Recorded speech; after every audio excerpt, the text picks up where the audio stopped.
Hey everybody, it's me, Angel Benton, and it is time for another edition of Angel Sudsy Recap, where we delve into the world of daytime television and we do a few reality shows on the side. And one of those daytime television shows that we're doing is The Bold and the Beautiful.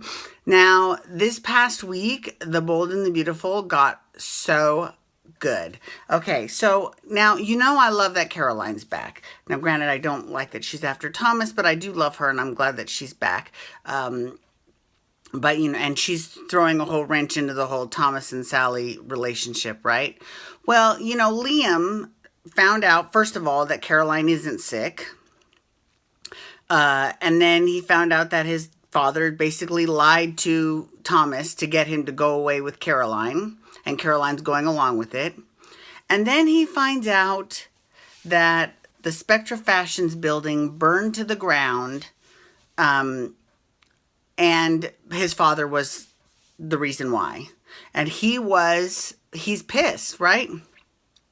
Now, in a way, this actually kind of created a sort of a moment for the audience because we actually got to see Liam tell his father off and get his father carted off to jail.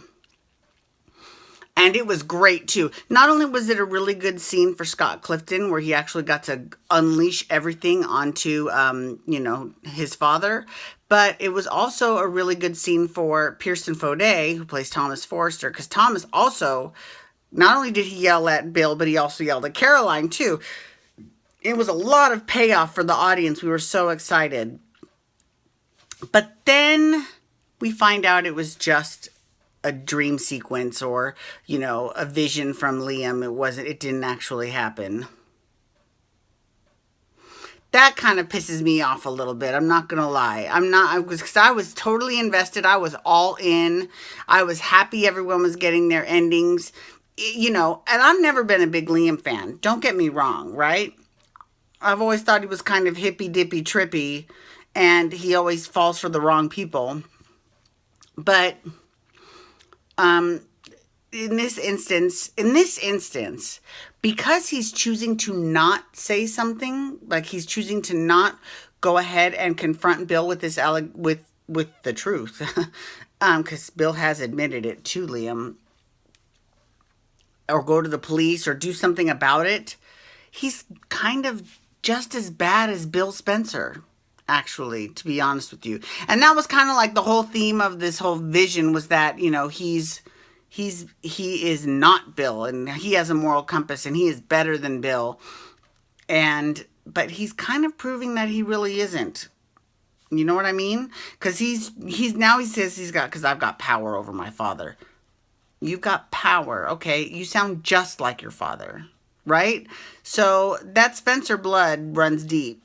So it's going to be, I'm just very disappointed. First of all, I love, the best part though of the whole thing was Wyatt was like, what the hell is going on? What do you mean Caroline's sick? Because he didn't know, because Wyatt was in on the dream sequence too. And he was like, what is going on? What is this? Because he doesn't know anything that's happening. Which, of course, made it believable for the audience because we've been there this whole time. So we know Wyatt doesn't know shit about what's going on. So it makes perfect sense to us that he would have no clue. We get it. We totally get it, right? And not just that. I am over Steffi. I mean, I've said that, I don't know how many times I have to say it, I'm over her. But she's so annoying. And she, she's constant. She has no moral compass either. Like she would actually be the best match for Bill. I hate to say that, but she really would. And they could totally rule the world together in their own maniacal way. But she's instead in love with Liam. I don't get it. Liam loves her back now. Want to know why? Because Hope's not on the show. Because she was always his second choice. Just saying. Or you know who should come back? Amber.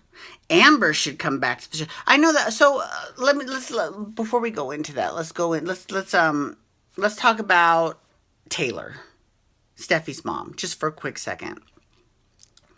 So CBS Soaps in Depth posted on their Facebook page, they had a question. They're like, should Taylor come back to The Bold and Beautiful?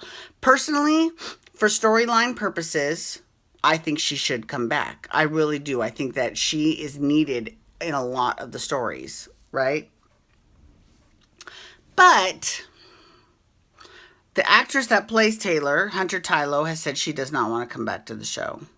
And I think that's fine. And because a lot of people were, they're pretty mean, but, they had legitimate points, about her. I know I need to trim my eyebrows. I'm trimming them in 2 weeks. I'm going to trim them nice and short. It's awful. I know she was she's pretty adamant she doesn't want to come back to the show, and that's fine. And the people were pretty mean, but they did say she has effed her face up. She's got too much work done. She looks scary. We don't want her back. We don't need old characters back.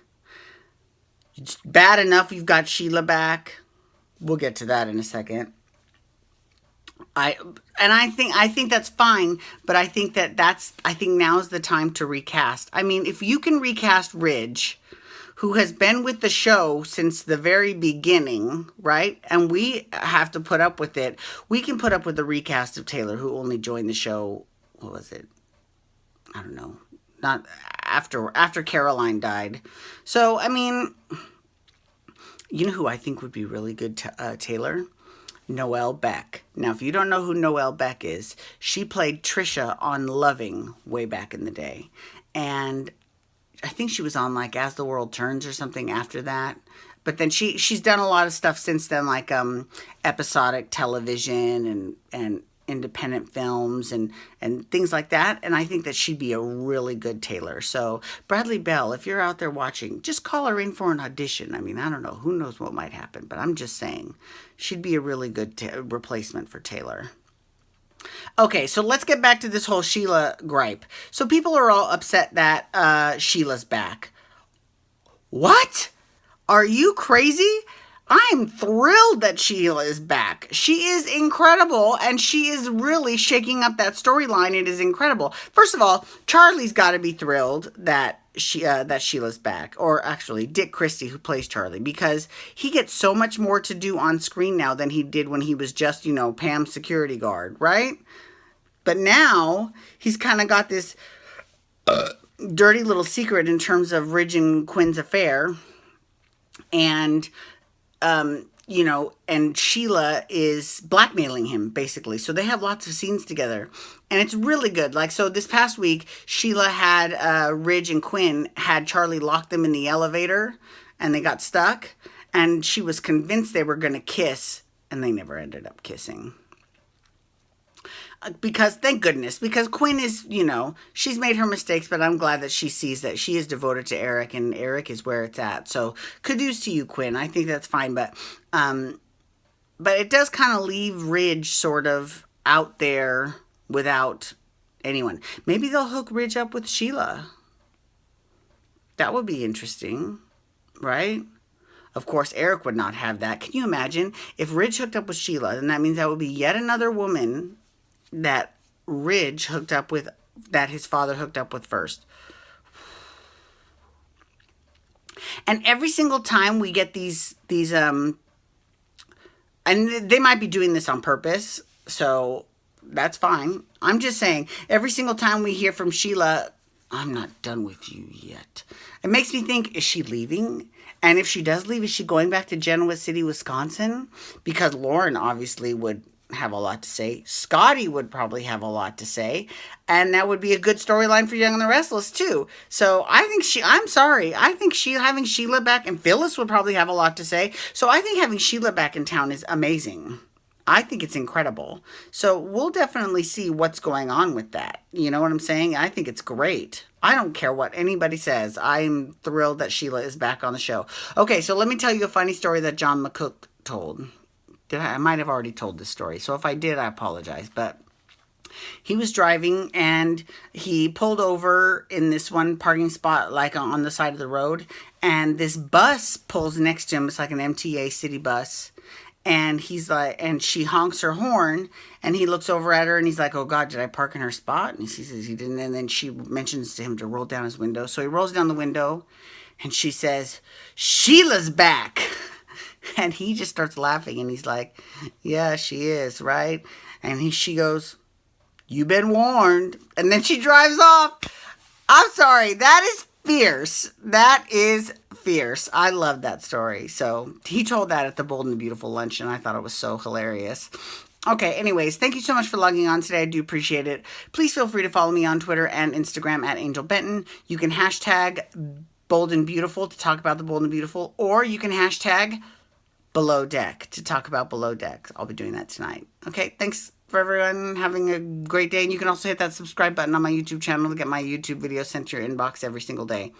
Have a great day. Peace out. Wubba, wubba, wubba.